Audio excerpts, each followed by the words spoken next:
Here is the first story. My life took a dramatic turn in 2010.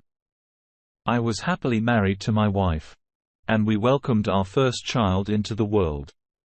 Little did I know that a storm was brewing right next door. The 1st of November night, as my wife slept peacefully, a message on her phone shattered the tranquility.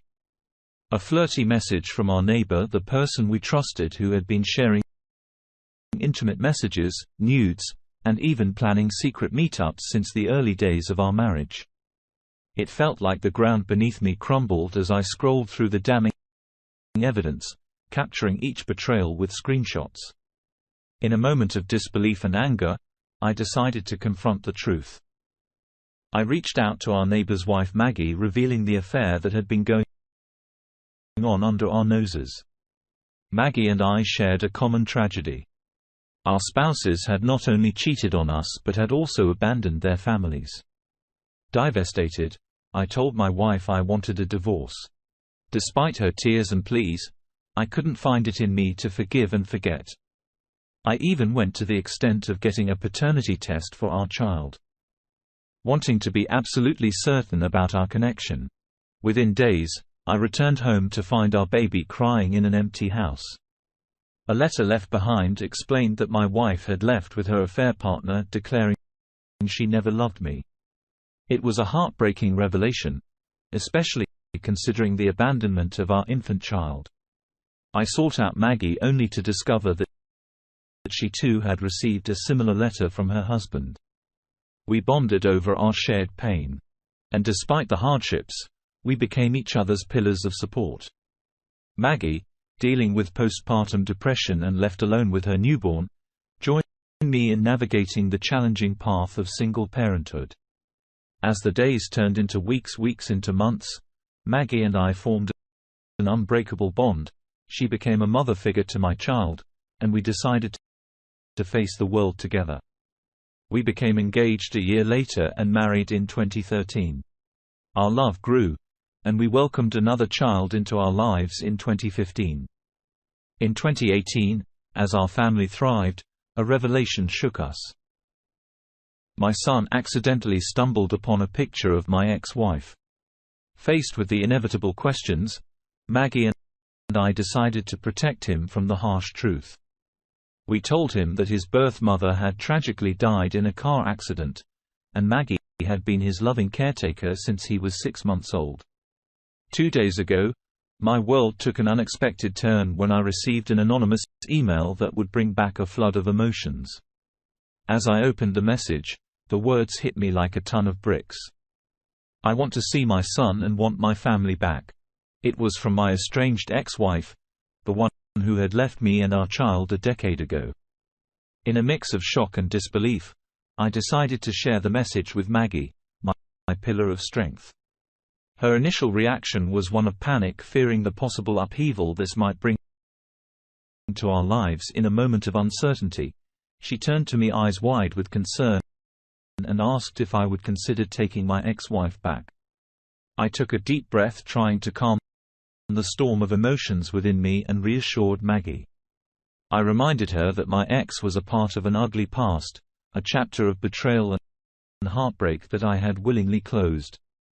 I looked into Maggie's eyes and affirmed that I would never leave her, never go back to a person who had once shattered our lives with deceit. The last 30 days have been a whirlwind of emotions and revelations. 2 days ago, I received an anonymous email that rocked the foundation of the life Maggie and I have built together. The message was from my estranged ex-wife, expressing a desire to see my son and reclaim the family she left a decade ago. The news blindsided us, and Maggie, understandably, was anxious about the potential disruption this could bring to our lives. I shared the email with Maggie, and her concern was palpable. She looked at me. I was wide with worry, and asked the question that lingered in the air. Would I consider taking my ex-wife back? I took a deep breath, trying to steady the storm of emotions within me. I reassured Maggie, reminding her that my ex belonged to an ugly past, a chapter of betrayal and heartbreak that I had willingly closed. I looked into her eyes, emphasizing that I had no intention of leaving her for a person who had once shattered our lives with deceit. As we navigated this unexpected turn, it became evident that our commitment to each other and our family was unshakable. We didn't require a lawyer in this situation, contrary to what some believed. Moreover, there was an aspect of my story that needed clarification. I had divorced my ex before marrying Maggie, and it seemed she was unaware of this fact. I also held full custody of my son, a status that might now be challenged with her return. To address the legal concerns, I consulted a friend who was a lawyer. He confirmed that my ex could face severe consequences for her years of abandonment, heavy fines, termination of parental rights, and even the possibility of jail time. He explained that if a parent fails to physically contact a child for over a year, there's a 99% chance of termination of parental rights. With this legal insight, a sense of relief washed over me. Maggie and I decided to join therapy with my son, aiming to navigate the truth about his biological mother. I also reached out to my ex's father, who is still a friend, to gather more information about her life over the past decade. It turns out she had sporadically contacted her sister for financial help, but her sister was no longer willing to assist, citing excessive requests.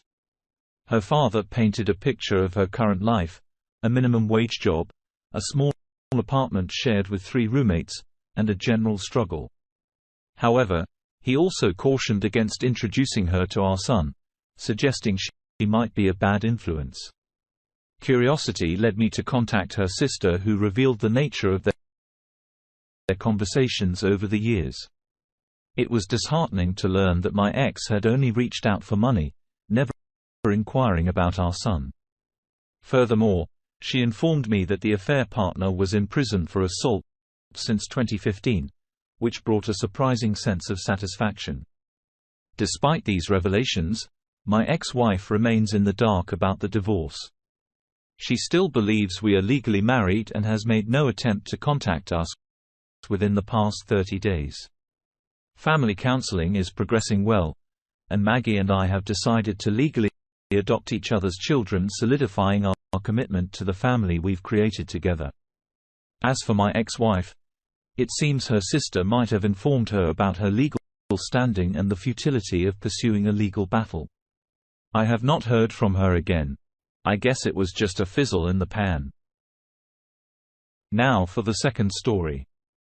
I recently discovered that the psychologist I've been seeing to help me recover from being cheated on is coincidentally a mistress herself.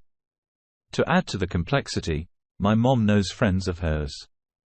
This revelation has left me incredibly uncomfortable, especially considering that I've been told to let go and overcome this by someone who seems to empathize more with the perpetrator than with the victim, in this case, me. I understand that psychologists are human and can make mistakes, but they also deal primarily with vulnerable people and hold significant power. I believe they should be responsible and know their own limits. I was already angry before, but now I find myself even more upset, questioning how she could look me in the eyes and advise me to forgive my ex. Simplifying with whatever disorder in his life supposedly drove him to hurt me. I feel the psychologist's advice is biased and unprofessional. Instead of referring me to a more suitable therapist, she seems to be taking a stance that aligns more with the perpetrator. Frankly, I want to find a new psychologist, but I'm not sure if firing her is even possible. Interestingly, my divorce lawyer is also a cheater. Initially disturbed by this revelation, I found that it actually made him a better lawyer. He provided insight into the mind of a cheater and helped me move past feelings of vengeance. However, lawyers are different from psychologists, the latter being meant to support health and well-being.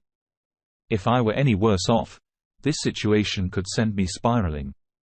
Being a therapist myself, I understand the importance of remaining unbiased when treating people. While psychologists are human and may have their own experiences and biases, there's an ethical responsibility to prioritize the client's well-being. I believe my psychologist has the choice to refer me to other providers if she feels she can't stay neutral, and I hope she is able to do that. Nevertheless, I can't shake the concern that her own experiences and biases might be influencing my treatment. Now for the third story. I'm a 29-year-old guy, and my now ex-wife, who's 28, reached out to me today to apologize for cheating and express a desire to talk again. My initial response was to block her.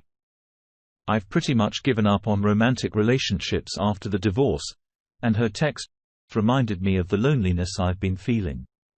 A few years post-separation, she's telling me she's disgusted with her actions, has gone through therapy and wants to reconnect. I'm aware she lost her job during the pandemic, and I know lockdown has likely left her feeling very lonely. However, her reasons for reaching out now feel obvious and frankly selfish. While I can't see myself forgiving her, her message made me realize how lonely I am. I've gone on a few dates post-divorce, but they fell off. One woman I was seeing wanted exclusivity, but on the first night left her phone open with a tender conversation saying the complete opposite. That experience, along with the effort I've put into relationships, only to be let down, has made me jaded. I want to clarify that I'm not misogynistic, and I've met fantastic, loyal, caring women. My personal struggle is the time and effort involved in being a good partner, only to have it figuratively spit on. The constant disappointment has understandably made me jaded. I'm grappling with a bunch of reasons for this. Despite my libido and attraction to attractive women, meaningless encounters don't fulfill me. I'm adventurous, but prefer that with a singular person who cares about me as I do about them. The second issue is that I've dealt with infidelity in the past, always with attractive partners.